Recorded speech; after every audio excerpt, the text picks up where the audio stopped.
आज हम CSIR net physics दिसंबर 2024 के पार्ट बी के सॉल्यूशंस देखते हैं। हम सारे क्वेश्चंस कवर करेंगे, all the 25 questions. So let's start. तो जो फर्स्ट क्वेश्चन है that is about the sum of the infinite series. इसमें क्या है कि हमें for all the values of n is equals to 1 2 3 4 and so on infinity तक की n की वैल्यूज़ के लिए सम गिवन है which is pi to the power 4 by में 90। हमें जो n की वैल्यू ऑड है उनके लिए सम की वैल्यू बतानी है, ठीक है। तो हमें फॉर ऑल द वैल्यूज़ तो क्वेश्चन में ऑलरेडी गिवन है, लेकिन तुम ये लिख सकते हो कि जो ऑल जो वैल्यूज़ हैं that is s even plus s odd, और किसी भी इवन नंबर को हम 2n लिख सकते हैं। तो यहाँ पे आप 2n वैल्यू को प्लग इन करो, ठीक है। 2n वैल्यू डालो और फिर जब इसमें से n to the power 4 2 to the power 4 क्या हो जाएगा 16 n टू द पावर 4, और समीशन 1 से लेकर इन्फिनिटी तक ही रन करेगा। उसकी वैल्यू आपको पता है पाई टू द पावर 4 बाई में 90, जो कि ऑलरेडी हमें क्वेश्चन में प्रोवाइडेड है। सो इनको मल्टीप्लाई करेंगे तो यहाँ से हमें s इवन की जो वैल्यू है वो हमें फाइंड आउट हो जाएगी, ठीक है। तो s इवन की वैल्यू हमें फाइंड आउट हो जाएगी विच इज़ दिस। तो हम क्या करेंगे फिर, जो ये है s इवन हमें पता चल गया, अब s ऑड की वैल्यू फाइंड आउट करनी है। तो जो s ऑड होगा वो क्या होगा, so this is s odd, this is equal to s all the values and s even. इनको जब हम आपस में माइनस करेंगे तो इन दोनों को लिखेंगे इक्वेशन में, और यहाँ से हम क्या करेंगे, इनको आपस में सब्ट्रैक्ट करेंगे। So we will get the value of the s odd which will be pi to the power 4 by में 96, okay. Pi to the power 4 by में 96। So let's move on to the next question and this is about the value of the integral. अब यहाँ पे हमें value of the integral निकालनी है 1/2 पाई iota. अब सबसे पहले ना ये यहाँ पे ये हमारा होता है पोल। सबसे पहले आपको क्वेश्चन में पोल फाइंड आउट करना है, फिर आपको रेसिड्यू फाइंड आउट करना है, और फिर आपको 2 पाई आयोटा से जो भी आंसर आएगा उसको मल्टीप्लाई करना है, ठीक है। तो z इज इक्वल्स जो पोल जब आपको फाइंड आउट करना है, जब आपको पोल फाइंड आउट करना है तो आप डिनोमिनेटर को जब पोल फाइंड आउट करेंगे तो हम क्या करेंगे, हम यहाँ पे डिनोमिनेटर को इक्वल टू 0 पुट करेंगे, ठीक है। तो z इक्वल टू 2 आ गया, और उसकी पावर कितनी है 2। तो आपको कंफ्यूज नहीं होना है, n भी यहाँ पे क्वेश्चन में 2 गिवन है, n भी क्वेश्चन में 2 गिवन है, ठीक है। n की वैल्यू भी 2 गिवन है, और यहाँ पे जो z माइनस a है वो भी आपको a की वैल्यू भी वहाँ पे 2 गिवन है। सो इसमें आप कंफ्यूज नहीं होंगे, right. And what you will do, you will just find out normally the substitution, okay. So इसमें क्या करेंगे हम, पोल ऑफ ऑर्डर 2 आ गई, 1/n-1 का factorial dn-1 dz(n-1) z minus a to the power n f(z), ये हमारा फॉर्मूला होता है। इसमें सारी वैल्यूज़ को हम प्लग इन करेंगे, ठीक है। फिर डेरिवेटिव लेंगे साइन के जेड का, उसके साइन के जेड का डेरिवेटिव आएगा आपका कॉस के जेड, और ये आपकी इंटीग्रल की वैल्यू आएगी। तो करना क्या क्या था, करना था पोल रेसिड्यू 2 पाई आयोटा, तभी आपको इस पूरे की वैल्यू मिलेगी। पोल फाइंड आउट हो गई, ठीक है। यहाँ पे हमारा ये रेसिड्यू भी फाइंड आउट हो गया, सॉरी रेसिड्यू भी फाइंड आउट हो गया। अब यहाँ पे हम क्या करेंगे, इस चीज़ की मल्टीप्लाई कर लेंगे यहाँ पे 2 पाई आयोटा में, ठीक है।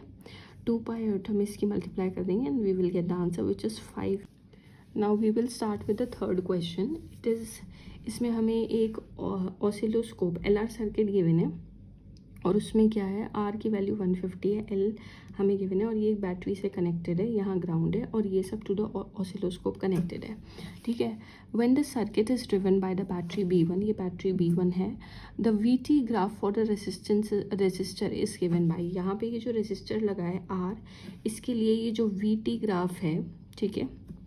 I forgot to put a V here, so this is the VT graph, right? सो यहाँ पे ये जो VT ग्राफ है इसमें आपको रेजिस्टर के लिए VT ग्राफ गिवन है। तो based on the observation the estimated value of L is closest to, तो अब हमें L की वैल्यू फाइंड आउट करनी है, ठीक है। पहली बात तो किसी भी क्वेश्चन को देख के आपको डरना नहीं है। सबसे पहले एनालाइज करना है क्या क्वेश्चन में गिवन है, and after that you have to proceed with the question. अब LR सर्किट है, हमको पता है, हम हमेशा से ये इक्वेशन पढ़ते आते हैं, ठीक है। LR V0 1 minus e to the power minus t by tau. तुमको थोड़ा सा रिकॉल करना पड़ेगा इस इक्वेशन को, ठीक है। पढ़ी सबने होती है, V is equals to V0 1 minus e to the power minus t by tau, we all know it, ठीक है। इसको लेकिन थोड़ा सा रिकॉल करोगे तो बस थोड़े से प्रीवियस ईयर अगर हम सॉल्व करेंगे ना तो एवरीथिंग विल बी फाइन। तो लेट्स सी कि इस क्वेश्चन में फिर हमने किया क्या है। V0 जो है यहाँ पे, ये हमारी बैटरी की वोल्टेज है, मैक्सिमम वोल्टेज। वो यहाँ से हम देखेंगे कि सैचुरेशन कब तक आया। मैं अच्छे से ड्रॉ नहीं करी हूँ यहाँ पे, बट ये 24 जो वैल्यू है, ये 24 इधर है, ये जहाँ पे ये हमारा ग्राफ ये सैचुरेट हो रहा है, ओके। सो जहाँ पे मेरा ग्राफ सैचुरेट हो रहा है वो V0 मैक्सिमम वैल्यू है, ओके। तो यहाँ पे T बाय में टाउ होता है, ठीक है। और जो टाउ होता है यहाँ पे, जो कि हमारा टाइम कांस्टेंट होता है, उसकी वैल्यू होती है L/R। तो ये देखो R हमें क्वेश्चन में ऑलरेडी गिवन है, ठीक है। अगर हम यहाँ पे कहीं से भी टाउ निकाल दें जो कि हमारा टाइम कांस्टेंट, तो हमें L की वैल्यू मिल जाएगी। It is that easy. इस इक्वेशन को भी हमें यूज़ नहीं करना, हमें सिर्फ ये पता है कि टाउ की वैल्यू L/R होती है, जो कि है टाइम कांस्टेंट, ठीक है। तो टाउ ये जो L है which that will be equal to tau into 150। So we need to find tau. The final voltage जो है हमारी, अभी मैंने बताया था जहाँ पे सैचुरेट हो रहा है ग्राफ, ये रहा सैचुरेट हो रहा है, वो हमारे आपको क्वेश्चन में देखना ढंग से दिख जाएगी। 24 थी, यूनिफॉर्मली ग्राफ बना है, तो वो 24 वोल्ट थी फ्रॉम द ग्राफ। तो the voltage becomes 63% of V0 at T is equals to tau. तो this is the important thing जो आपको इसमें पता होनी चाहिए कि जो वोल्टेज है वो क्या होती है, ये इम्पॉर्टेंट है इसमें, ठीक है। दिस पॉइंट इज इम्पॉर्टेंट कि जो वोल्टेज है that become 63% of V0 at T is equals to tau. तो अब तुम्हें 63% को 0.63 लिखेंगे, मल्टीप्लाई करेंगे मैक्सिमम वोल्टेज से, ठीक है। तो जो मैक्सिमम वोल्टेज है उससे इसको मल्टीप्लाई करेंगे, ठीक है। 0.63 into 24 which is approximately 15.1 volt. From the graph आपको दिखना है 15.1 वोल्ट के कॉरस्पॉन्डिंग जो टाइम आएगा वो है 1 मिली सेकेंड्स, ठीक है। यहाँ पे जाओगे, यहाँ पे देखोगे, क्या देखोगे कि यहाँ पे तुम्हारा कुछ 15.1 समथिंग आ रहा होगा इस जगह पे, ठीक है। यहाँ पे तुम्हारा 15.1 आ रहा होगा और वो तुम्हारा ऑलमोस्ट कॉरस्पॉन्ड करेगा 1 की वैल्यू के लिए, ठीक है। सो बस इतना ही तुम्हें देखना है। L जो है वो टाउ की इंटू R है। What we need to find tau. Tau क्या होगा, the voltage becomes 63% of V0 at T is equals to tau. तो 0.63 into the maximum voltage will give you 15। But हमें क्या निकालना है, T is equals to tau. तो voltage से तो काम नहीं चलेगा ना, 63% हो जाएगी जब T और टाउ बराबर होंगे। तुमने वोल्टेज निकाली 15.1, उसके कॉरस्पॉन्डिंग तुम टाइम देखो, जो कि तुम्हें यहाँ पे पता चल जाएगा कि 1 मिली सेकेंड्स है, ठीक है। सो 1 मिली सेकेंड्स। अब अगर हमने 63% यहाँ पे लिया है तो हमें पता है इस पर T और टाउ बराबर होंगे, तो तुम्हें टाउ की वैल्यू भी 1 मिली सेकेंड मिल जाएगी, उसे यहाँ पे पुट कर दो, आ गया आंसर, ठीक है। कुछ भी यूज़ नहीं हुआ है, ओके। ये इक्वेशन भी हमने यूज़ नहीं करी। आपको बस क्या चीज़ पता होनी चाहिए थी इस क्वेश्चन में कि जो टाइम कांस्टेंट है, ठीक है, बस ये एक चीज़ आपको इस क्वेश्चन में पता होनी चाहिए थी, राइट, दिस थिंग। और क्या पता होना चाहिए था, दूसरी चीज़ ये पता होनी चाहिए थी कि जो वोल्टेज है वो क्या होती है हमारी, 63% ऑफ V0 हो जाती है T is equals to tau पे। तो ये छोटी छोटी बातें हैं जो अगर आप ध्यान में रखोगे तो क्वेश्चंस बहुत आसान है। किसी भी क्वेश्चन से डरना नहीं है। अब जैसे वाला क्वेश्चन है, क्वेश्चन नंबर 4, ऐसे इतना बड़ा सा लग रहा है, देखने में कुछ भी नहीं है इसमें क्या है, एक डीसी मोटर है, ऑपरेट कर रही है एक वोल्टेज V पे और करंट है I, is used to lift mass M to a height H, okay. तो एक डीसी मोटर है जो कि ऑपरेट कर रही है वोल्टेज V पे और current I is used to lift a mass M to a height H। थोड़ा सा विजुअलाइज कर लो, ये मास M है, इसको लिफ्ट कर रहे हैं टू अ हाइट H, ठीक है।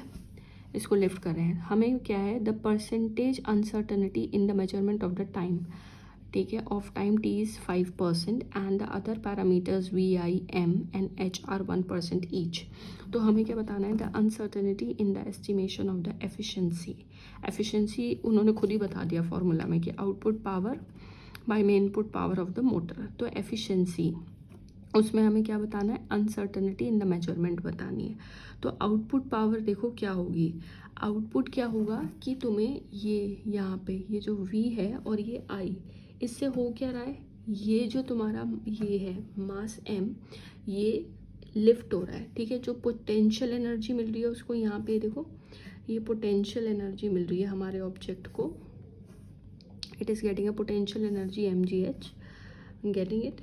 ये देखो यहाँ पे से पोटेंशियल एनर्जी मिल रही है और क्या है, यहाँ पे इसको डिवाइड किया टाइम से। ऐसा क्यों करा, पावर जो होता है, ठीक है, तो यहाँ पे हमें जो पावर होता है उसकी वैल्यू क्या होती है, एनर्जी पर यूनिट टाइम, ठीक है। तो जो एनर्जी है वो होगी पोटेंशियल एनर्जी v, जो कि होती है हमारी mgh, ठीक है, वो हमारी होगी mgh। तो mgh बाय में t मैंने यहाँ पे लिया है, input power is equals to vi, जो तुम्हारा सोर्स है, तुम दे क्या रहे हो, दे तो तुम यही रहे हो ना, vi and the current i। तो पावर जो वैसे होती है वो होती है vi, ठीक है। तो हमारे यहाँ पे दो फार्मूलाज यूज़ हो रहे हैं, ठीक है, दो फार्मूलाज यूज़ हो रहे हैं। एक तो एनर्जी अपॉन टाइम वाला, ठीक है, power is equals to energy upon time. And please don't mind me, अभी इनिशियली मैंने स्टार्ट किया, मेरी वीडियोस में थोड़ा सा मैं लैग कर सकती हूँ एक्सप्लेन करने में, but I will eventually improve the presentation of my videos, I am working on that. So please आप फिज़िक्स पे ध्यान दें, ठीक है, presentation I will improve eventually. And also power is equals to V I, power है ये क्या है हमारी वी आई हो जाएगी। तो जो E की वैल्यू है वो है E is equals to mgh by में VIT, ये बनेगी हमारी एफिशिएंसी की इक्वेशन। बस अब इन्होंने क्या बोला है क्वेश्चन में, the uncertainty in the estimation of the efficiency. तो डेल्टा E बाय में E की इंटू 100। अब बस RMS कर दो, यहाँ पे क्या करना है, root mean square delta of del M, जितनी भी M है, G है, H है, T है, V है, I है, सबका ले लो। G के लिए क्या है, इसकी कांस्टेंट वैल्यू है, तो डेल्टा G की वैल्यू 0 हो जाएगी। तो बस डेल्टा M में जो एरर है वो 1 है, ठीक है। H में M H V I इन सब में 1 1 1 है, तो M H V I इन सब में 1 1 1 है। और यहाँ पे ये जो 5 है ये है हमारा टाइम, मैंने थोड़ा सा लिखा था बट वो दूसरे पेज पे चला गया तो वो PDF में नहीं आ पाया, ओके। सो अंडर रूट 5 का स्क्वायर, तो यहाँ पे अगर हम देखेंगे तो ये रूट ऑफ 29 आ जाएगा और इसकी वैल्यू आएगी 5.385%।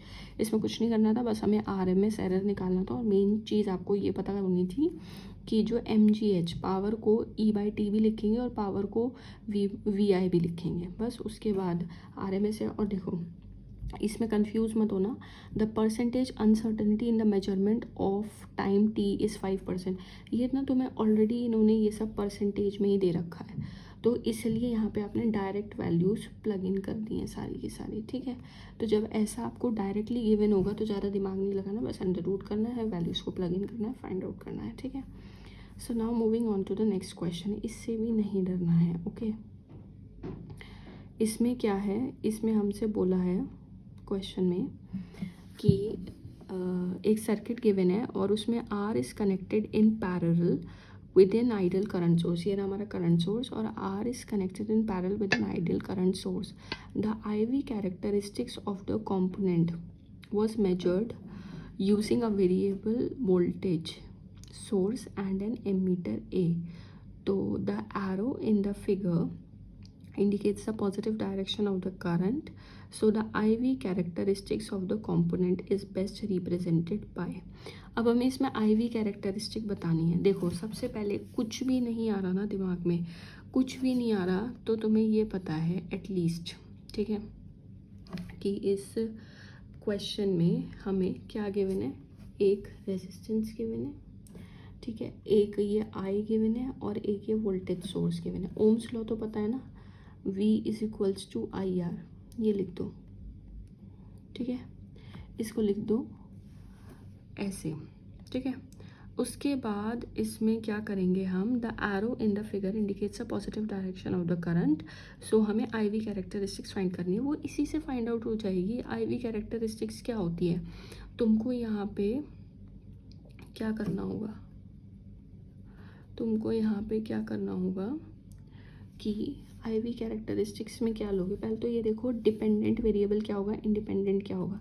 बैटरी है, ये होगी V यहाँ पे, और जो करंट है वो I होगा क्योंकि ये VI, ऐसे बनेगा तुम्हारा। उसके बाद तुम यहाँ पे जो नॉर्मल मैंने अभी बताया था ओम्स लॉ लिखेंगे। I जो होता है वो V/R होता है, और जो स्लोप होगा इसका, ठीक है, वो स्लोप तुम्हारा 1/R होगा इसमें। लेकिन ये देखो यहाँ पे V है, R है, लेकिन I तो दो दिख रहे हैं ना, ये देखो I यहाँ पे ये भी है, एक ये भी है। तो कुछ नहीं करना, बस नॉर्मल अपनी ओम्स लॉ पे जाओ और बस I की जगह IR प्लस I0 लिख दो।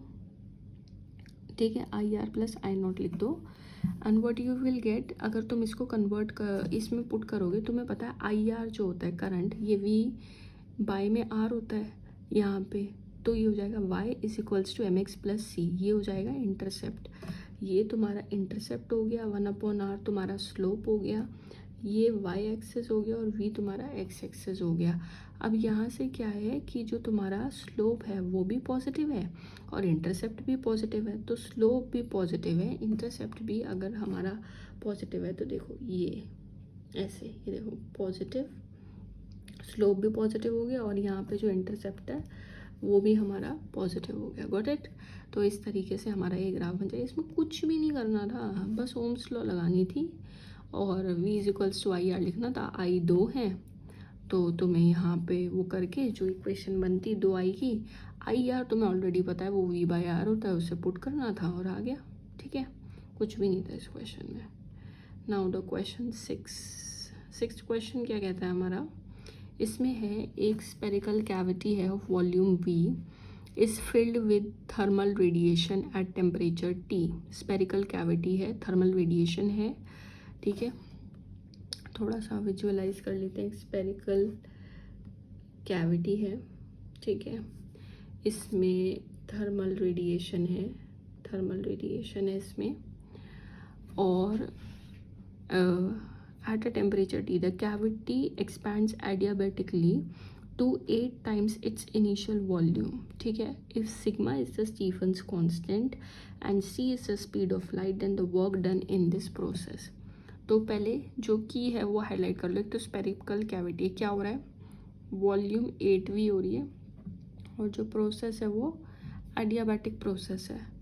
सो हमें पता है for the adiabatic process what is there, you have delta Q is equals to delta U plus delta W, लेकिन delta Q की जो वैल्यू है वो 0 हो जाएगी, delta U plus delta W बचेगा।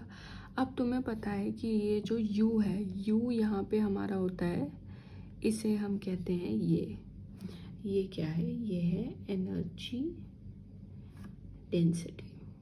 क्या है ये, this is energy density U and this is AT to the power 4। अब जो A है, जो कांस्टेंट है, उसकी वैल्यू है 4 सिग्मा बाय C।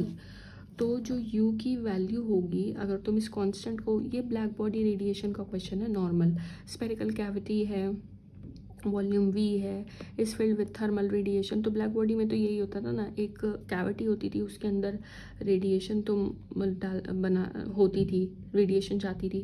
ठीक है, तो वो ब्लैक बॉडी टाइप का क्वेश्चन ही है ये सेम, बस उसको थोड़ा ट्विस्ट करके आपको कंफ्यूज करने के लिए दे रखा है। Energy density U is equals to T to the power 4, ये हम सबको याद होना चाहिए फॉर्मूला, ब्लैक बॉडी के लिए रिलेशन इंपॉर्टेंट है। और A की वैल्यू 4 सिग्मा बाय C होती है, ये भी हम यहाँ पे पुट कर देंगे। और जो एनर्जी डेंसिटी U है, एनर्जी डेंसिटी क्या होती है, एनर्जी पर यूनिट वॉल्यूम। तो अगर तुम्हें एनर्जी निकालनी है, एनर्जी क्या होगी, एनर्जी डेंसिटी की इनटू वॉल्यूम, जैसे यहाँ पे गिवन है। ठीक है, एनर्जी डेंसिटी की इनटू वॉल्यूम, तो ये हो जाएगा 4 सिग्मा V। U की वैल्यू है, ये देखो 4 sigma T to the power 4 by में सी की इंटू वी, ये हो जाएगा। अब ये तुमने एनर्जी क्यों निकाल ली है, क्योंकि तुम्हें ये पता है कि तुम्हें यहाँ पे जो वर्क डन निकालना है ना, ये जो वर्क डन है, डिफरेंस है, वो चेंज इन इंटरनल एनर्जी होगा तुम्हारा, that will be equal to the change in the internal energy. इसलिए हम एनर्जी के पीछे भाग रहे हैं और इसलिए हमने एनर्जी डेंसिटी निकाली थी। अब तुम्हें पता चल गया कि एनर्जी जो होती है वो क्या होती है, ये होती है। तो you initial minus you final कर दो, यू इनिशियल की वैल्यू लिख दो जहाँ वी है और यू फाइनल में ये है। लेकिन अब एक और प्रॉब्लम आ गई, अब यहाँ पे टी भी चेंज हो रहा है, ठीक है, टी की भी जो वैल्यू है वो सेम नहीं होगी, ठीक है। तो फिर यहाँ पे क्या होगा, हमें पता है कि V T cube is equals to constant for the black body, ये भी एक रिलेशन है।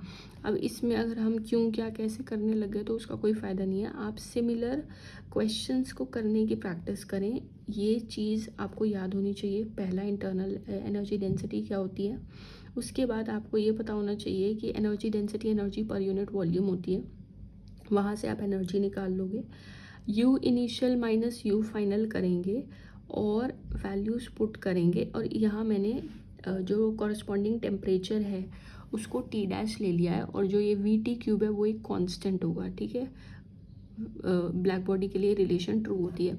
तो तुम्हें पता था कि इनिशियल वॉल्यूम वी थी, फिर इनिशियल टेम्परेचर टी था, फाइनल वॉल्यूम 8V थी, और फाइनल जो टेम्परेचर था वो हमें नहीं पता, उसे हमने टी डैश ले लिया।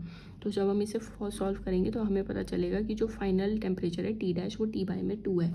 बस अब फाइनल टेम्परेचर को यहाँ पे पुट कर दो, टी को कॉमन है उसको कॉमन ले लो और इसको सॉल्व कर लो।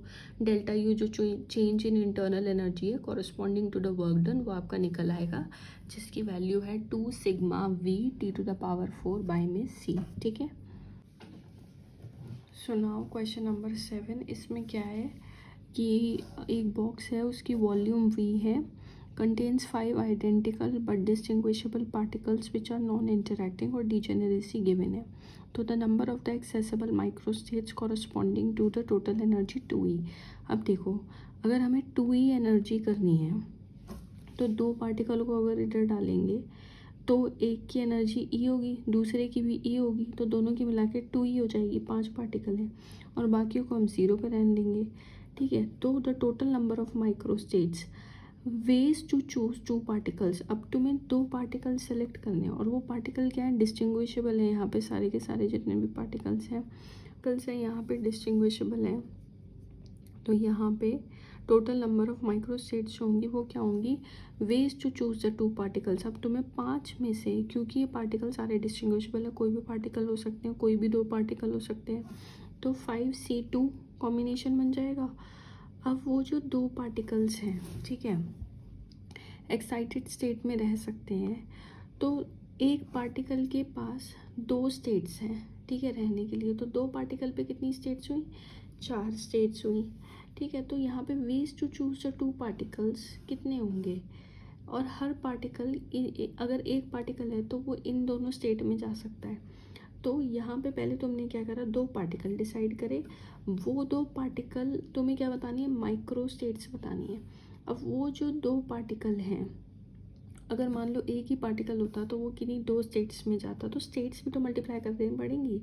तो तुम्हें कितनी स्टेट्स हैं, कितनी वो स्टेट्स हैं इनटू कितने तरीके हैं, तरीके और स्टेट्स को हम मल्टीप्लाई कर रहे हैं। यहाँ पे ये देख लो, वो 2 पार्टिकल हैं तो वो 4 स्टेट्स ले सकते हैं।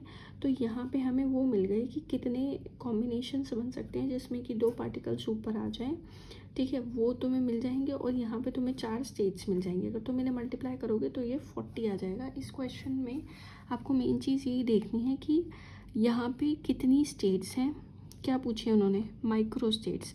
तो स्टेट्स तो हमें देखनी ही पड़ेंगी, किस चीज़ की स्टेट्स की, यहाँ पे अगर हमें 2E एनर्जी लेनी है तो उसके लिए कितनी स्टेट्स हैं। अगर एक पार्टिकल है तो वो कोई सी भी ई स्टेट में रहेगा, 2 पार्टिकल हैं तो वो टोटल फिर 4 स्टेट में रहेंगे। क्यों, ऐसा क्यों है, क्योंकि यहाँ पे जो डीजेनरेसी है इसकी वो 2 है।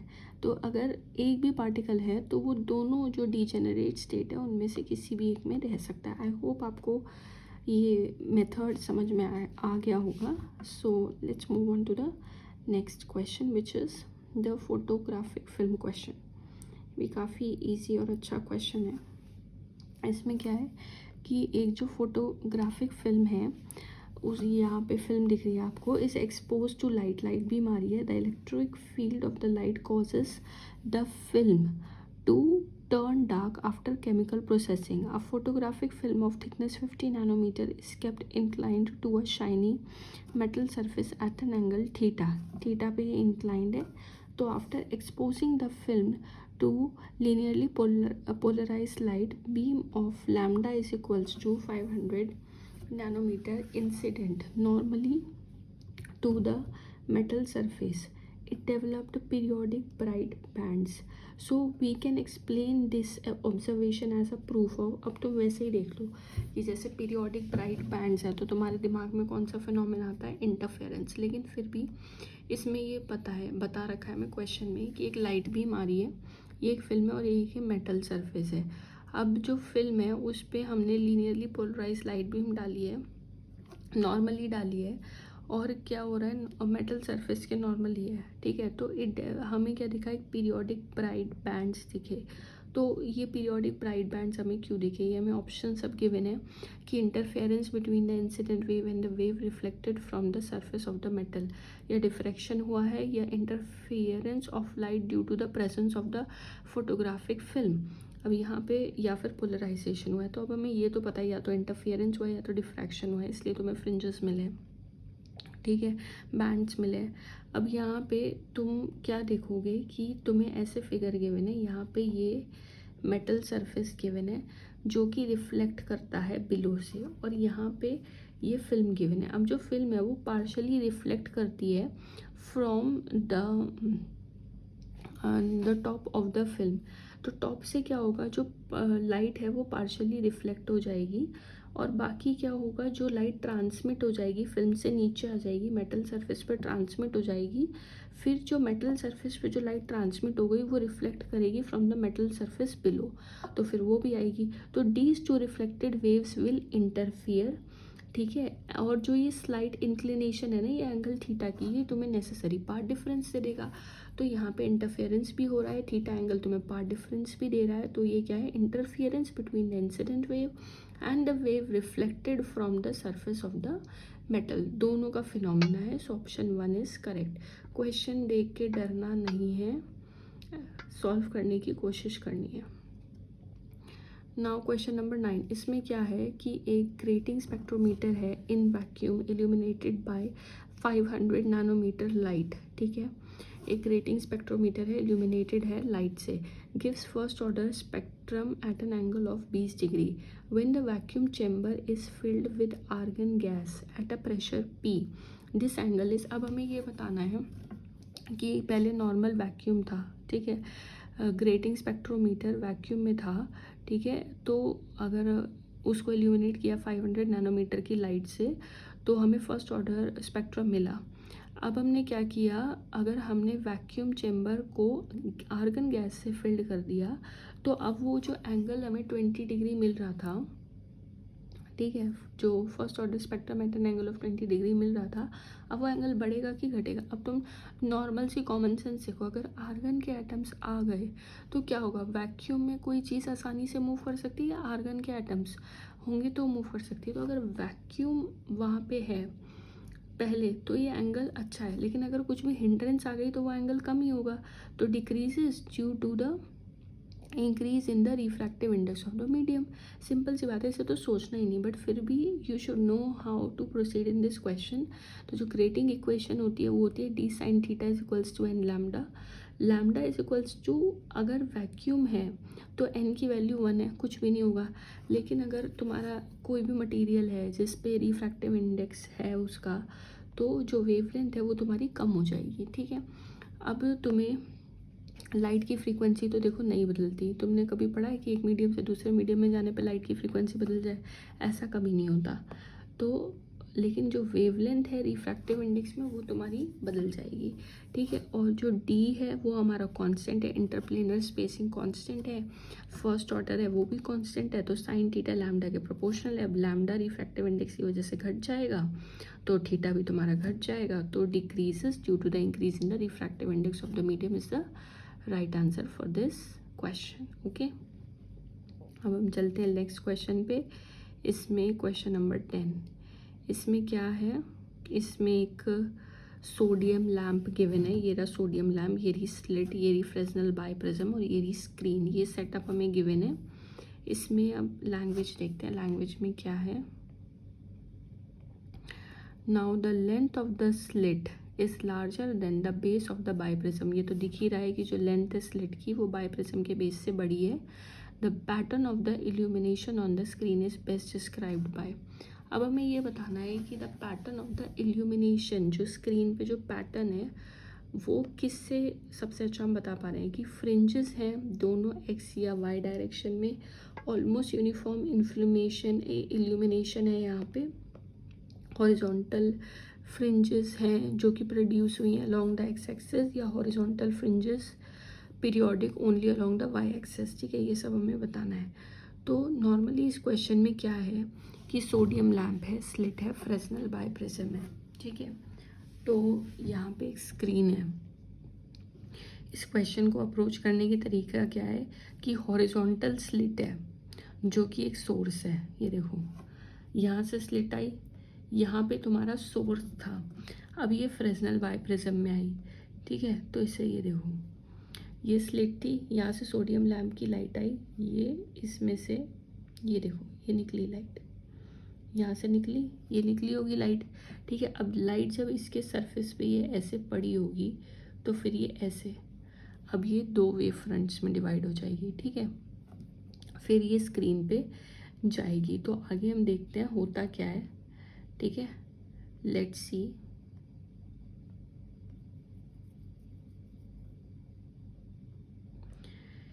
अब इसमें हॉरिजॉन्टल स्लिट जो है वो हमारी सोर्स हुई, बाइप्रिज्म ने क्या किया, स्प्लिट कर दिया लाइट को into two vertical coherent sources विच इंटरफेयर, उन्होंने इंटरफेयर किया, स्लिट से light I, so the light spreads along the vertical direction and the slit is horizontal.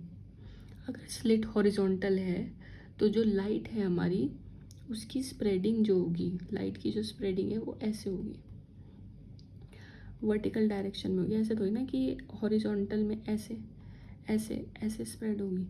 जब हमारी लाइट वहाँ से आ रही है तो वो ऐसे ऐसे ऐसे हमारी यहाँ पे लाइट स्प्रेड होगी, तो लिटिल बिट होगी यहाँ पे भी ऐसे, जितनी वो हो पाएगी, ठीक है, उस तरीके से होगी। लेकिन जो मेन जो इसकी स्प्रेडिंग है वो कौन सी डायरेक्शन में वो आपको देखनी थी, ठीक है। तो वो मेन तो हमारी वर्टिकल डायरेक्शन में लाइट वेव्स स्प्रेड होंगी। उसके बाद यहाँ पे जब इंसिडेंट होंगी वर्टिकल में, उसके बाद यहाँ पे जाएंगी तो वो दो में स्प्लिट हो जाएंगी into two vertical coherent sources, ठीक है। सो लाइट जो है spread along the vertical direction, और स्लिट खुद हॉरिजॉन्टल है, स्लिट हॉरिजॉन्टल है, लाइट वेव वर्टिकल में। अब जब वो इस बाइप्रिज्म पे आएंगी तो biprism splits the light into the horizontal, ठीक है। लेकिन बाइप्रिज्म क्या करेगा, अब जहाँ वो कहाँ ऊपर तो नहीं फैला सकता, वो साइडवेज उसको हॉरिजॉन्टल डायरेक्शन में उसको स्प्लिट करेगा। तो the fringes in the horizontal direction आपको दिखेंगी constant along the x axis, तो कांस्टेंट आपको दिखेंगी फ्रिंजेस हॉरिजॉन्टल डायरेक्शन में। These fringes very periodically along the vertical y axis, ऐसा क्यों है, फ्रिंजेस जो है, जो यहाँ पे आपको की पॉइंट है वो ये है,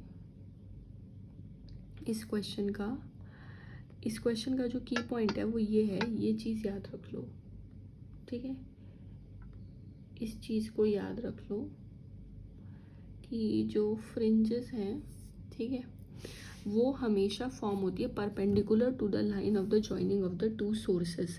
अब यहाँ पे अगर मैं ये दो मेरे ये सोर्स हैं, ये यहाँ पे दो सोर्सेस हैं, इनके परपेंडिकुलर अगर कोई लाइन बनाऊंगी, ठीक है, परपेंडिकुलर कोई लाइन बनाऊंगी तो वो ऐसे होगी, वर्टिकल लाइन होगी, ठीक है। ये हॉरिजॉन्टल सरफेस है, तो हॉरिजॉन्टल के अराउंड जो होगा वहाँ हमें कांस्टेंट दिखेंगी, बट जो पीरियोडिक अरेंजमेंट होगा वो हमें वाई एक्सिस के अराउंड दिखेगा, ठीक है। तो यहाँ पे नॉर्मली क्या हुआ था, इस क्वेश्चन में सोडियम लैम्प था, वहाँ से लाइट आई थी, स्लिट थी। अब जैसे यहाँ पे वर्टिकल थी तो यहाँ पे ये हमें ऐसे, ये हॉरिजॉन्टल में इसमें ऐसे, ठीक है, क्योंकि ये वर्टिकल हॉरिजॉन्टल थी तो यहाँ पे वर्टिकल इसमें स्प्रेडिंग हो गई। उसके बाद जब ये वर्टिकल स्प्रेडिंग हुई तो ये मैं दिखा रही हूँ वहाँ पे, लेकिन इस पे तो ये ऐसे आ रही होगी, ठीक है। अब जब ये यहाँ आएगी तो इससे ऐसे ऐसे निकलेगी, ठीक है। अब इसको जो जोड़ने वाली लाइन है हॉरिजॉन्टल, उसके जो परपेंडिकुलर आपको मिलेगा, ठीक है। इनको जोड़ने वाली के परपेंडिकुलर में आपको क्या मिलेगा, यहाँ पे ये देखो, इनके परपेंडिकुलर में आपको line joining the two sources, तो वहाँ पे periodically around the vertical axis, तो these fringes very periodically around the vertical axis. तो इस क्वेश्चन में जो मेन चीज़ है ना समझने के लिए वो ये है कि फ्रिंजेस जो है वो हमारी हमेशा फॉर्म होगी perpendicular to the line joining the source. जैसे लाइट आएगी, ठीक है, लाइट आई इस पे, यहाँ पे गिरी और ऐसे करके तुम ये देखो कि ऐसे गई, ठीक है। यहाँ पे ये लाइन तुमने ज्वाइन करी इनके, तो दो चीज़ें होंगी, एक उस लाइन ज्वाइन करने के परपेंडिकुलर डायरेक्शन होगी, एक लाइन ज्वाइन के अलोंग।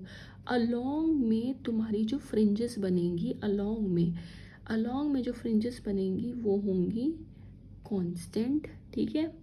परपेंडिकुलर में जो फ्रिंजेस बनेंगी तुम्हारी वो होंगी तुम्हारी पीरियोडिक, ठीक है। इस चीज़ को याद रखेंगे, गॉट इट, इस चीज़ को नहीं भूलेंगे। तो इस कंसेप्ट पे होगा हमारा एक क्वेश्चन। तो हॉरिजॉन्टल जो फ्रिंजेस हैं periodic only along the y axis, तो ये हॉरिजॉन्टल ही फ्रिंजेस होंगी लेकिन पीरियोडिक कहाँ होंगी, वाई एक्सिस के अलोंग, ठीक है। हॉरिजॉन्टल फ्रिंजेस होंगी, पीरियोडिक होंगी अलोंग द वाई एक्सिस, ठीक है। तो this will be the answer to this question. Now moving on to the next, ये काफ़ी फेमस क्वेश्चन है। If I is an n cross s n identity element, ठीक है, और यहाँ पे आइडेंटिटी मैट्रिक्स, और हमें गिवन है कि adjoint of 2i is 2 to the power k i, then k is equal to. तो हमें पता है कि जो एडजॉइंट का फॉर्मूला होता है, adjoint of is determinant of a to the power n-1 की इंटू आई, ये फॉर्मूला होता है। तो अब यहाँ पे तुम्हें 2i के लिए एडजॉइंट फाइंड आउट करना है, तो उस फॉर्मूला में यहाँ पे 2i लिख दो, n-1 लिख दो। नॉर्मल कंपैरिजन से ही तुम देख पा रहे हो फॉर्मूला के कि जो k की यहाँ पे वैल्यू है वो n-1 है, तो n-1 आंसर आ जाएगा, सिंपल। i से कोई फ़र्क नहीं पड़ता क्योंकि 2 इंटू आई 2 ही आएगा तुम्हारे पास, ठीक है, तो उससे कोई फ़र्क नहीं पड़ता। अब 12th क्वेश्चन में ये देखो, ये अच्छा क्वेश्चन है। इसमें हमें x और y की वैल्यू गिवन थी, रिलेशन बतानी है कि y is equals to y x पे कैसे डिपेंड कर रहा है। पैटर्न देख लो, अगर x की वैल्यू 1 है तो y की वैल्यू अप्रॉक्स 2 है, x की वैल्यू अगर 2 है तो y की वैल्यू 8 है, x की वैल्यू अगर 3 है तो y की वैल्यू अप्रॉक्सीमेटली 18 है। तो ऐसे करके अगर हम देखें तो x इज़ 1 y इज़ 2, ठीक है। तो यहाँ पे क्या करो, यहाँ पे क्या करो, x का स्क्वायर करो, 1 का अगर मैं स्क्वायर करूँगी तो क्या मिलेगा 1, ठीक है। और अगर मैं 1 की इंटू 2 में करूँगी तो क्या मिलेगा 2। अब यही पैटर्न हमें ये देखना है कि आगे तक फॉलो कर रहा है। x का स्क्वायर करा तो मिला 4, और x की इंटू अगर मैंने 2 में करी तो 8 मिल गया। इसका स्क्वायर करा, x का स्क्वायर 3 का स्क्वायर करा तो 9, 9 की इंटू 2 18, 4 का स्क्वायर करा तो 16, 16 की इंटू 2 32, ऐसी 5 का स्क्वायर 25, 25 की इंटू 2 15। तो y इज इक्वल्स टू क्या हो गया 2 और x का स्क्वायर, ये दिख रहा है, तो y is proportional to x square. तो ये हमारा क्वेश्चन सॉल्व हो गया, ठीक है। 13th क्वेश्चन, डरना नहीं है किसी भी क्वेश्चन से कि ये क्या आ गया वो क्या आ गया, कुछ भी नहीं है इसमें भी। इसमें क्या है कि एक फ्रिक्शनलेस ट्रैक है, is defined by z is equals to z0। ये इक्वेशन गिवन है as shown in the figure, ये फ्रिक्शनलेस ट्रैक है। A particle is constrain to slide down the track, ये ट्रैक से पार्टिकल कंस्ट्रेन है under the action of the gravity, तो the tangential acceleration of the particle xz would be. अब यहाँ पे तुम्हें ये पता है कि ये जो स्लोप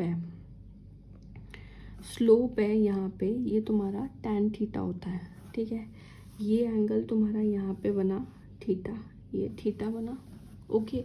तो ये तुम्हारा पाई माइनस थीटा बना, और जो रेडियल एक्सेलरेशन है वो इधर जाएगा, ट्रांसवर्स एक्सेलरेशन है वो इधर जाएगा, ठीक है। रेडियल और ट्रांसवर्स जैसे मैंने यहाँ शो कर रखा है।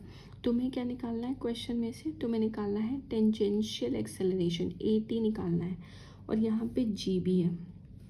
पार्टिकल है, ये देखो जी है, तो यहाँ पे इसमें ये देखो ये जी भी है, तो यहाँ पे ये होगा ये, और अगर ये एंगल थीटा है, ठीक है, ये एंगल थीटा है, तो ये लाइन है, तो इसके line joining the to axis, ठीक है। तो उसके बाद तुम यहाँ पे देखोगे तो ये एंगल ये पाई माइनस थीटा होगा तुम्हारा एंगल, ठीक है। इस एंगल को हम पाई माइनस थीटा बोलेंगे, ठीक है। तो यहाँ पे नॉर्मल देखोगे ये जी है, यहाँ पे दो टेंजेंट जाएंगे, ठीक है, ये होगा जी साइन थीटा और ये होगा हमारा जी कॉस ऑफ थीटा, ठीक है। कैसे होगा, क्योंकि यहाँ पे जो इंक्लाइन होगा तुम्हारा ये जेड बनेगा, देखो यहाँ पे ये एंगल थीटा आएगा, यहाँ पे ये एंगल थीटा आएगा, ठीक है। यहाँ पे भी वो एंगल है वो थीटा होगा, तो मैंने उससे लिया है यहाँ पे और यहाँ पे, ठीक है। ऑल्टरनेट एंगल्स जो बनेंगे उनके थ्रू लिया है, ठीक है। तो ये देख लो यहाँ पे इस पॉइंट पे यहाँ तुम थीटा लोगे तो तुम इस एंगल को भी थीटा मान लोगे, तुम ट्राइंगल लॉ से you can find it out कि वो क्या होगा, ठीक है। तो हमें ए टेंजेंशियल फाइंड करना है। अब तुम्हें पता है स्लोप जो है वो टैन थीटा होता है, और टैन थीटा इसमें क्या होगा, वो होगा हमारा परपेंडिकुलर अपॉन बेस, ठीक है। टैन थीटा जो होगा वो होगा परपेंडिकुलर जो जेड के अलॉन्ग है, और बेस जो है हमारे एक्स के अलॉन्ग, तो ये जेड के अलॉन्ग ये एक्स के अलॉन्ग कर दिया परपेंडिकुलर अपॉन बेस, तो डी जेड बाई में डी एक्स। और जो टेंजेंशियल है ए टेंजेंशियल वो तुमने देख लिया यहाँ की वो जी साइन थीटा के बराबर है, a tangential g sine theta. तो तुम्हें अगर साइन थीटा की वैल्यू मिल गई तो तुम इसे फाइंड आउट कर लोगे। अब tan theta d z by में डी एक्स, तो जेड तुम्हें क्वेश्चन में गिवन है, उसका एक्स के रिस्पेक्ट में डेरिवेटिव निकाल लो, एक्स के रिस्पेक्ट में डेरिवेटिव निकालो तो ये वैल्यू आ गई। अब देखो यहाँ पे टैन थीटा क्या है तुम्हारा एक्स बाई में 2z0, यहाँ से लिख दिया। अब यहाँ हाइपोटेन्यूज की वैल्यू आ जाएगी, नॉर्मल ज्योमेट्री है, साइन थीटा हो गया परपेंडिकुलर अपॉन हाइपोटेन्यूज, ये लिखाया, और ये टेंजेंशियल में साइन थीटा को इनटू कर दिया और वैल्यू आ गई। तो जो नॉर्मल यहाँ पे प्रॉब्लम थी क्वेश्चन में वो बस यही थी कि आपको ये चीज़ समझ में आनी चाहिए कि देखो इसको सॉल्व कैसे करना है। ये बातें सबको पता होंगी कि अगर इसके रेडियल डायरेक्शन के अलॉन्ग है तो ऐसे में ये रेडियल होगा और टेंजेंशियल डायरेक्शन में परपेंडिकुलर होता है। उसके बाद तुम ये देखोगे कि अगर यहाँ पे जी है तो तुम उस जो थीटा की वैल्यू है वो तुम रेडियल डायरेक्शन के अलॉन्ग बना के लोगे, ठीक है, रेडियल के अलॉन्ग। तो वहाँ पे तुम देखोगे वो जी कॉस थीटा इधर बनेगा, और जो जी साइन थीटा है वो परपेंडिकुलर डायरेक्शन में बनेगा, और उससे you can calculate do the calculation and you can find out this very easily, okay. अब ये क्वेश्चन है फ्री बॉडी डायग्राम वाला। इसमें हमें गिवन है कि फोर्स लग रहा है m1 और m2 पे और F is 3 newton. The force of contact between the blocks is normal, ये F is equals to ma लगा दो, पहले एक्सेलरेशन की वैल्यू फाइंड आउट कर लो। फोर्स ऑफ कॉन्टैक्ट बताना है ना बिटवीन द ब्लॉक्स कितना है, तो फ्री बॉडी डायग्राम बनाते हैं। m1 ये मतलब पॉइंट मास कंसीडर कर लिया है, m1g और कॉरस्पॉन्डिंग नॉर्मल फोर्स लगेगा, ठीक है। अब यहाँ पे क्या है, इसके फोर्स लग रहा है F फोर्स इस पे ऐसे लग रहा है, लेकिन जो m2 पार्टिकल है वो इस पे n2 फोर्स इधर भी लगा रहा है, और ऊपर एक्सेलरेशन है, तो ये दोनों तो आपस में बैलेंस हो गए, बट ये बैलेंस नहीं हुए, तो इनकी इक्वेशन लिखेंगे जो होगी F माइनस n2। इसकी अगर हम डायरेक्शन में जाएंगे तो ये F पॉजिटिव है, एक्सेलरेशन के ऑपोजिट डायरेक्शन में है, n2 तो वो नेगेटिव है, और m1 ही लिख देंगे। यहाँ से हम देखेंगे कि n2 की वैल्यू 1 आएगी। साइन पे मत जाना, साइन का बस इतना है कि जो तुमने कन्वेंशन लिया उसमें, क्योंकि उस पर लग रहा है माइनस में, उधर से लग रहा है तो इसलिए वो माइनस n2 है, ठीक है, उस डायरेक्शन में, डायरेक्शन ऑफ फोर्स है वो। उसके अलावा इस वाले में तुम देखोगे m2 है ऊपर कॉरस्पॉन्डिंग, इस वाले सेकंड वाले ब्लॉक के लिए अगर हम देखेंगे तो इस पे क्या होगा, m2g लगेगा, कॉरस्पॉन्डिंग नॉर्मल लगेगा, और ये भी इस पे जो फोर्स लगा रहा होगा वो उधर लगाएगा, तो ये n2 बनेगा। इन दोनों को इक्वेट करेंगे तो N2 is equals to M2A बनेगा और N2 is equals to 1 newton will be the answer. तुम कैसे भी निकाल सकते हो, ऐसे निकालना है या ऐसे निकालना है, इट्स योर चॉइस। ठीक है, 5th क्वेश्चन है, ये बहुत आसान है, लेग्रांजन का क्वेश्चन है। इसमें क्या था, लैंग्वेज सारा तुम देख लेना। एक टैक्सी है, it's is moving with the uniform velocity v, the Lagrangian L of the pendulum is, Lagrangian बताना है पेंडुलम का। रूफ ऑफ द टैक्सी है, वो मूविंग है, टैक्सी चल रही है, वेलोसिटी v, और वहाँ पे एक पेंडुलम लगा है और उसका लेग्रांजन बताना है। ठीक है, पहले सिंपल पेंडुलम के केस में देखो, जो लेग्रांजन होता है वो क्या होता है, t माइनस वी होता है, v जो होता है वो mgh होता है, h। अब यहाँ पे h क्या होगा, ये होगा l तुम्हारा ये पेंडुलम की लेंथ, ये होगा l साइन थीटा, ये होगा तुम्हारा L साइन थीटा, ये होगा L कॉस थीटा।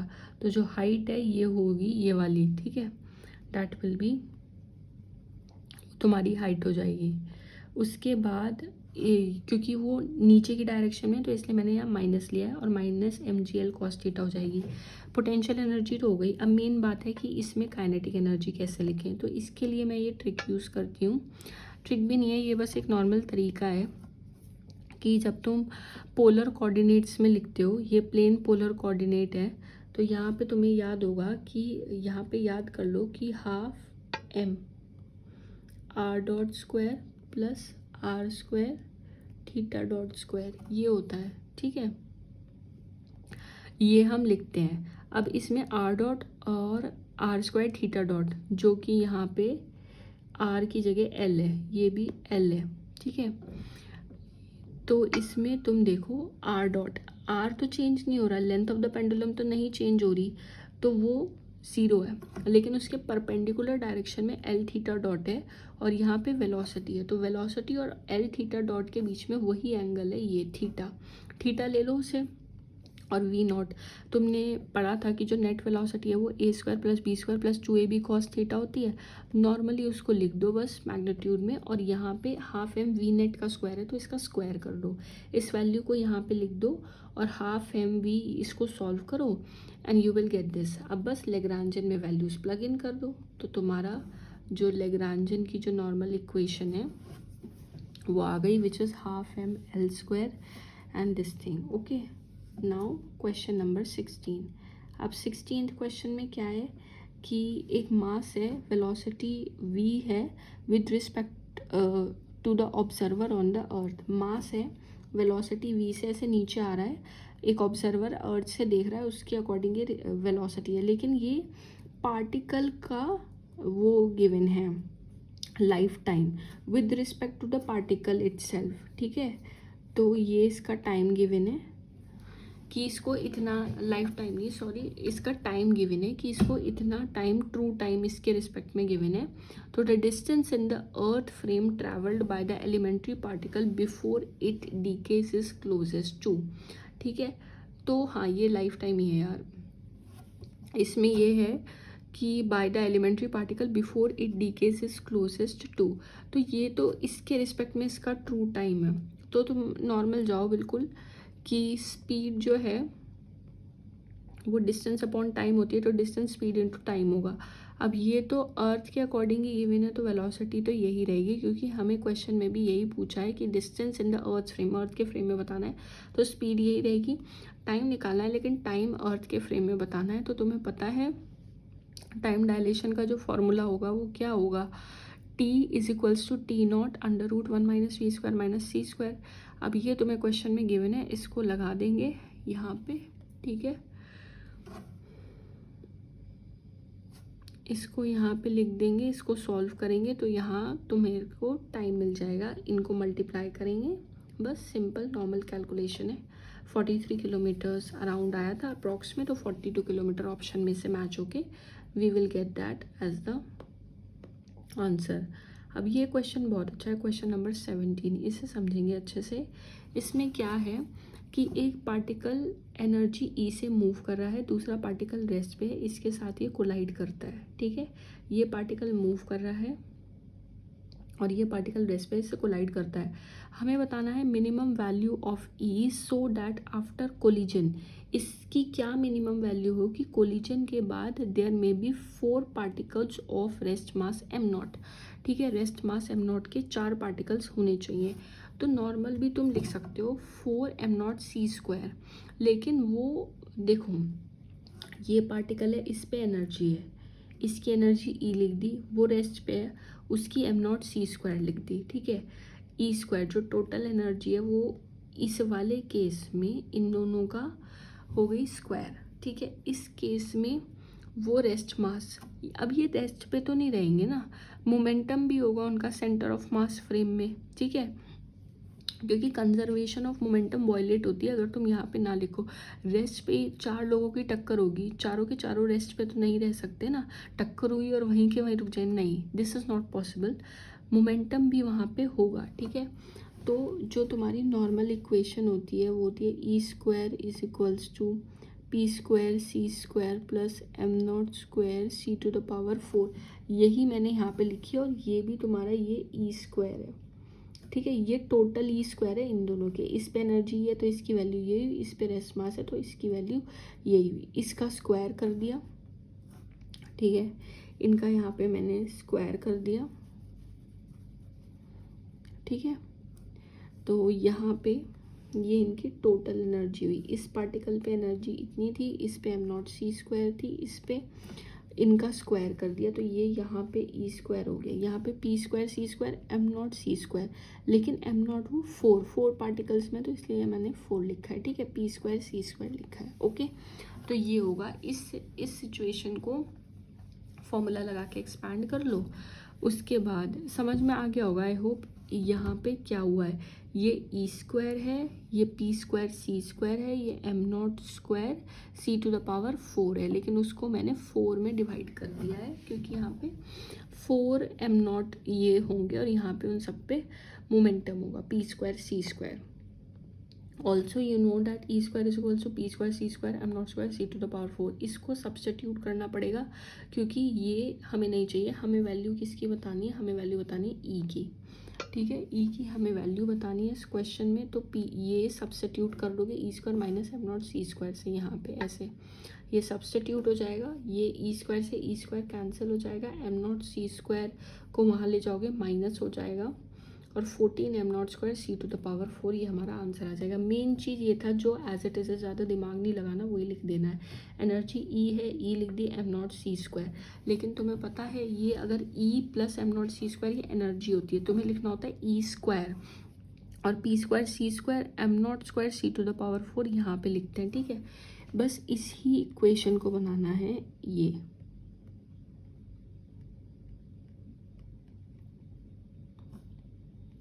इस इक्वेशन को यहाँ पे हमें फॉलो करना है। ठीक है, इस वाली इक्वेशन को E square is equals to P square C square plus am not square C to the power 4। ठीक है, यहाँ पे मैंने एम नॉट नहीं लिया है, क्यों नहीं लिया है, क्योंकि 4 पार्टिकल्स में डिवाइड हुआ है, तो 4 एम नॉट सी स्क्वायर लिया है, पी स्क्वायर सी स्क्वायर, दिमाग ज़्यादा नहीं लगाना, जैसे क्वेश्चन में कहा है उसे लिखो। ये ई स्क्वायर है तो यहाँ पे भी जो ई टोटल होगी,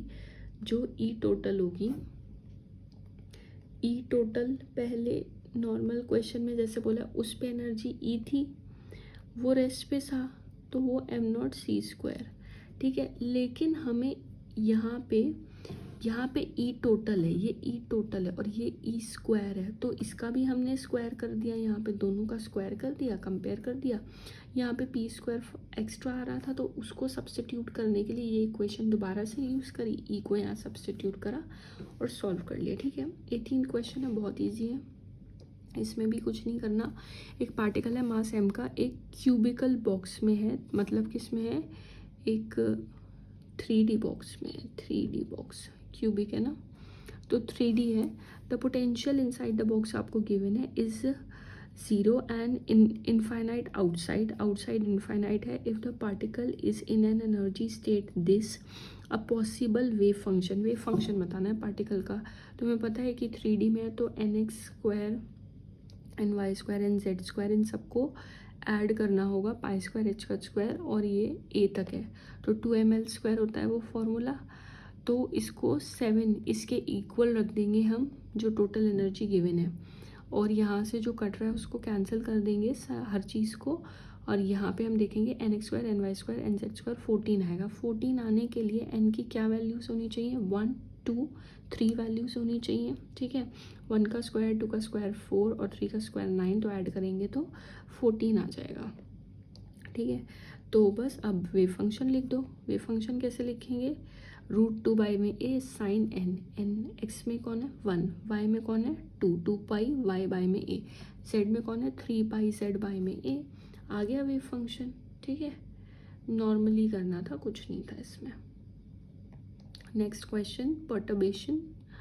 इसमें क्या करना है, एक पार्टिकल है 1D इनफाइनाइट पोटेंशियल वेल में, 1D वेल में है, स्मॉल पर्टर्बेशन लगाई है, lambda cos pi X L is applied to the first order energy correction to the ground state. Ground state wave function लिख लो सबसे पहले, √2 बाई में L sine n pi X by में L. For the ground state n की value कितनी हुई 1 हुई।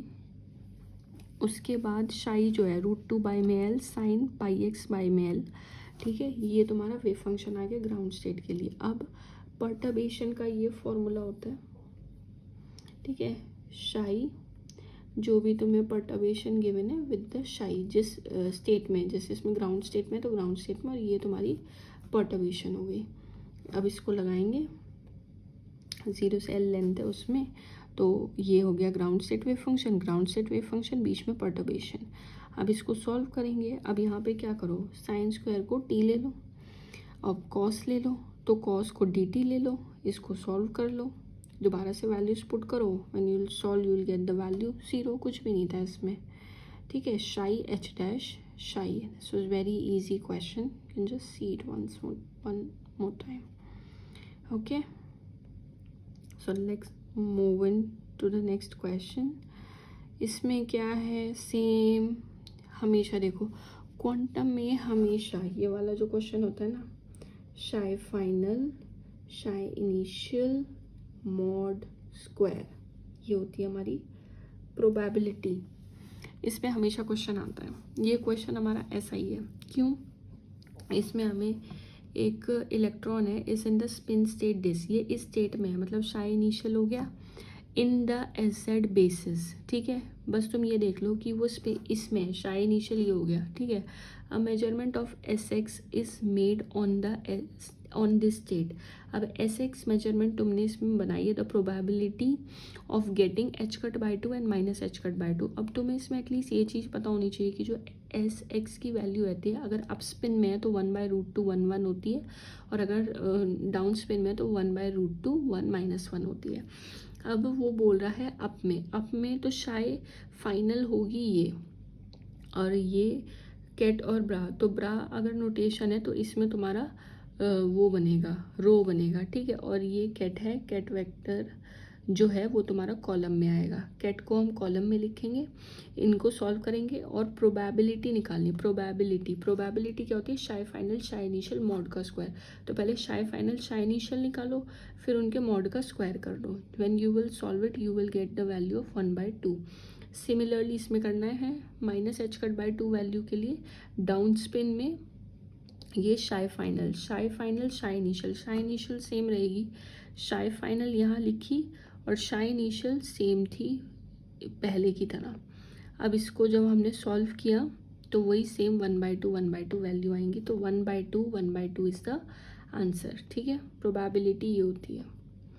Now the next question, again very easy question. इसमें क्या था, two particles two non-interacting identical spin half particles each of mass m are placed in a 2D infinite square well, कितने सारे questions आए हैं स्क्वायर वेल से, of side L the single particle spatial wave function is given by this, ठीक है। वो root से root multiply होके 2 हो गया, ठीक है। अब हमें इसमें बताना है द लोएस्ट पॉसिबल एनर्जी, तो मतलब 2D में है, J की वैल्यू 1 है, लोएस्ट पॉसिबल एनर्जी बतानी है 2D में। 2D में बेसिकली तुम्हें क्या करना है, अगर J की वैल्यू 1 है, J की वैल्यू 1 होंगे तो जो दो हमारे पार्टिकल हैं उन दोनों की जो स्पिन होगी वो सेम डायरेक्शन में होगी, ठीक है, सेम डायरेक्शन में हमारे दोनों पार्टिकल्स की स्पिन होगी। लेकिन क्योंकि ये 2D है, ठीक है, तो एनर्जी का जो फॉर्मूला होगा nx² ny² π² h² बाय में 2ml² होगा। ग्राउंड स्टेट के लिए ये वैल्यूज़ 1 1 होंगी, ठीक है, फॉर द ग्राउंड स्टेट में जो पार्टिकल है उसके लिए nx और ny की वैल्यू 1 1 होगी। तो 1 1 वैल्यू तुम प्लग इन करोगे तो ये तुम्हें ग्राउंड स्टेट की एनर्जी मिल जाएगी उस पार्टिकल की। ये 2D में है, मैंने दिखाया ऐसे है, nx एंड y की वैल्यू 1 1 ग्राउंड स्टेट वाले। अब दूसरा पार्टिकल है जो फर्स्ट एक्साइटेड में है, उसकी जो वैल्यू होगी या वो तो 1 2 होगी या तो 2 1 होगी। 1 2 2 1 को यहाँ पुट करेंगे तो हमें 5 π² h² ये मिलेगा।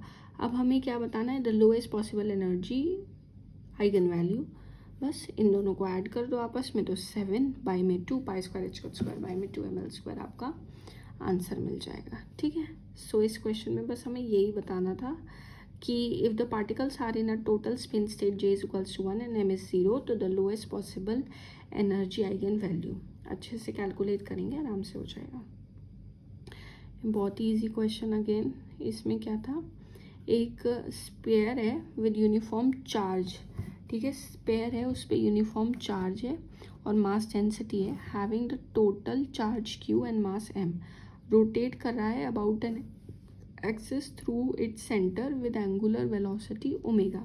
The ratio of its magnetic dipole moment to its angular momentum mu by में l जो है वो e बाय में 2m है। तो म्यू बाय में l मैग्नेटिक डायपोल मोमेंट का रेशो और एंगुलर मोमेंटम का रेशो, आप इसको पढ़ते हो एटॉमिक में, क्या कहते हैं इसे, गायरोमैग्नेटिक रेशो कहते हैं। मैग्नेटिक डायपोल मोमेंट और एंगुलर मोमेंटम का रेशो गायरोमैग्नेटिक होता है, जिसकी वैल्यू होती है e बाय में 2m। अब e यहाँ पे चार्ज q गिवन है, 2m लगा दो, आंसर आ गया। मैग्नेटिक डायपोल मोमेंट और एंगुलर मोमेंटम का जो रेशो है that is the gyromagnetic ratio. Now the next question, ये भी हमेशा ही आता है पेपर में, it always comes in the exam. इसमें क्या था, a system of distinguishable atoms, each atom has 2 energy levels W and 3 omega and 3 omega. Let E equilibrium denote the average energy per particle when the system is in thermal equilibrium.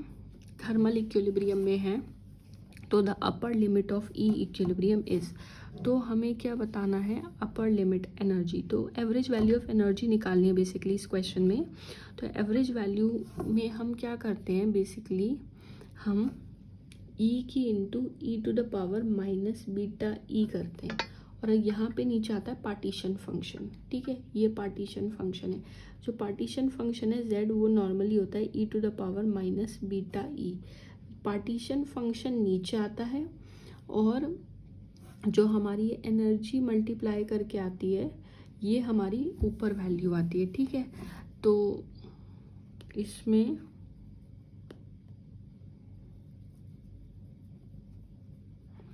हम क्या करेंगे, इसको करेंगे energy यहाँ पे, फिर ये energy की वैल्यू e⁻ बीटा e, फिर ये एनर्जी और यहाँ पे उससे मल्टीप्लाई अब यहाँ बिना एनर्जी के लिखना है, नॉर्मली पार्टीशन फंक्शन लिखना है, ठीक है।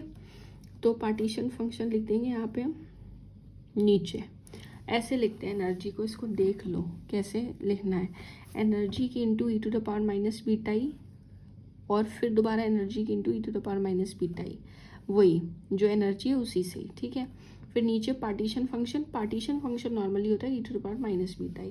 अब हमें क्या बोला है, थर्मल इक्विलिब्रियम में, तो मतलब टेम्परेचर इनफाइनाइट होगा, टेम्परेचर 0 तो हो नहीं सकता क्योंकि थर्मल बोला है उन्होंने, टेम्परेचर इनफाइनाइट तो मतलब बीटा 0। बीटा को अगर तुम यहाँ पे 0 कर दोगे तो ये 1 हो जाएगा, ये भी 1 हो जाएगा, सॉल्व करोगे 2 ओमेगा, आंसर आ जाएगा, ठीक है। Now 24th question, this is also again very easy question. अब इसमें क्या है, for an ideal Bose gas the density of states is given by, density of states हमें गिवन है बोस गैस के लिए, ठीक है, C कांस्टेंट है। Assume that the number of bosons is not conserved, तो हमें वेरिएशन बताना है specific heat of the gas with the temperature T is closest. तो हमें ये पता है, जो ये चीज़ें याद रखनी है इसमें, तो ये डेंसिटी ऑफ स्टेट्स की फर्मी एनर्जी से रिलेशन ई, जो आपको क्वेश्चन में गिवन है, इसकी डिपेंडेंसी चलती है E to the power D by S minus one. अब ये डी बाई एस क्या होता है एक बार ये समझ लो। ये इसमें ऐसे होता है, हमारा जो ई है is proportional to c k to the power S, ठीक है। और जो डी है वो होता है हमारा यहाँ पे डायमेंशन, क्या होता है, जो डी है वो है हमारा डायमेंशन, ठीक है। कि कौन से डायमेंशन में हम बात करें, आइडल बोस गैस, ठीक है, सी k to the power S, ठीक है। तो बोस गैस के लिए जो हमारी एस की वैल्यू होती है वो कितनी होती है, ठीक है, for an ideal Bose gas normally, ठीक है। वैसे तो मासलेस और मैसिव दोनों के अकॉर्डिंग होता है। अगर मासलेस है तो 1 होगी यहाँ पे, और अगर मैसिव है तो एस की वैल्यू 2 होगी, ठीक है। उस तरीके से हमारा ये वेरिएशन डिपेंड करता है। तो E is equals to c के स्क्वायर, जो तुम वो ई के डायग्राम्स बनाते थे ना, E is equals to c के स्क्वायर, ठीक है। तो जो यहाँ पे हमारी के की पावर है, तो जो हमारी के की पावर है यहाँ पे उसकी बात है, ओके। तो के की कितनी पावर है, ओके, वो हमारा एस होता है। E is proportional to c k to the power s. D हमारा डायमेंशन होता है। लेकिन इस क्वेश्चन में आपको ये सब गिवन होता है, वैसे क्वेश्चंस में कि 3D की प्रॉब्लम है 2D की, इसमें ऐसा कुछ गिवन नहीं है। लेकिन इसमें आपको ये रिलेशन लगानी है कि ई जो होता है D by S minus one होता है। Density of states is E Fermi to the power D by S minus one, और वो तुम्हें ऑलरेडी 2 गिवन है, क्योंकि ये डेंसिटी ऑफ स्टेट्स ही है ई स्क्वायर। तो बस इसे 2 के इक्वल रखो, तो डी बाई एस की वैल्यू तुम्हें अपने आप 3 मिल गई। तो इसका मतलब तुम यहाँ से भी इन्फ्रेंस निकाल सकते हो कि डायमेंशन जो है वो 3 है और एस की वैल्यू 1 है। तो यहाँ हमारे कौन से वाले इनके लिए बात हो रही है, जो हमारे मासलेस बोसॉन्स हैं उनकी बात हो रही है, ठीक है। मासलेस बोसॉन्स की बात हो रही है, ये 3 आ गया। अब तुम्हें एक और रिलेशन गिवन है, specific heat, c v is proportional to t to the power D by s. बस उसको डी बाई एस को जो निकाला है वहाँ पुट कर दो। बस ये दोनों रिलेशन आपको याद होनी चाहिए, ठीक है। ये दोनों रिलेशन आपको याद होनी चाहिए, ये वाली, ठीक है, ये वाली और ये वाली, both these relations you should remember,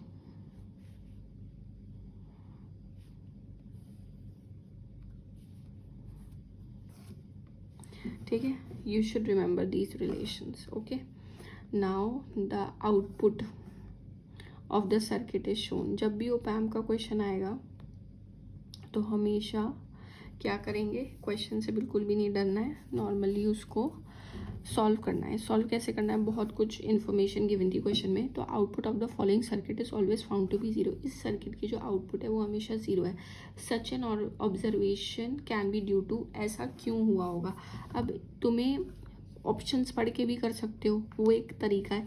लेकिन यहाँ पे नॉर्मली तुम क्या कर लो, पहले इधर लिख लो आराम से, ठीक है। इधर लिख लो A B C, ठीक है। फिर इधर लिख लो D E F, और इस पे हो गया G H I, ठीक है, इस पे हो गए, ये तुमने यहाँ ले ली A B C D E F G H I। अब यहाँ पे इसकी जो आउटपुट आएगी वो तुम्हारी क्या आएगी, ये आएगी, ये आएगी A B C के बार में, ठीक है। अब जो तुम्हारी इसकी आउटपुट आएगी ये है एंड का नॉट, एंड का नॉट होगा तो यहाँ पे ये आएगा तुम्हारा D E F का बार, और यहाँ पे आएगा G H I का बार। अब फिर जो है ये वैल्यूज़ ये तुम्हारी जा रही है इस गेट में, ठीक है, इस वाले गेट में। ये तुम्हारा कौन सा गेट है, ये तुम्हारा है नॉर गेट, नॉट ऑफ और करके उसका नॉट करना है। तो ये जो आई थी वैल्यूज़, इनपुट सारी थी तुम्हारी ये तीनों, इनका मतलब इनको और करके इनका नॉट करना है। तो यहाँ पे तुमने क्या किया, इनको सबको वो किया, इनको तुमने ये किया सबको, ये देखो यहाँ पे, और फिर ये तुमने इसको ऊपर से एंड भी कर दिया, ठीक है, इसको एंड भी कर दिया ऊपर से। तो बस समझ गए होगे अब कि क्या करना था। तो ये तुम्हारा आ जाएगा इसमें, ठीक है।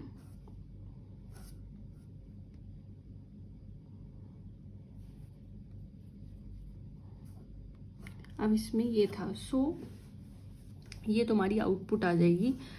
2 बार इस पे होगा तो ये डी मॉर्गन्स थ्योरम से ये प्लस का जो तुम्हारे ऐड हो रहे होते हैं ये मल्टीप्लाई में चले जाते हैं, और बार पे ऊपर बार तो वो कैंसिल मतलब न्यूट्रल हो जाता है, तो तुम्हें नंबर जो इनपुट होती है वही मिल जाती है दोबारा से। सो इसमें तुम देखो, अगर a b c d e f या जी एच आई अगर कोई भी एक भी ज़ीरो हो गया तो तुम्हारी आउटपुट ज़ीरो हो जाएगी, क्योंकि मल्टीप्लाई में है। तो बस जो ऑप्शन में था one of the input to one of the NAND gates being accidentally zero, that will be the answer to this question. Okay, ये हमारा आंसर हो जाएगा। तो ये हमारा आंसर हो जाएगा इस क्वेश्चन का, ठीक है। This will be the answer that one of the inputs to one of the NAND gates becomes accidentally 0. Okay, so thank you.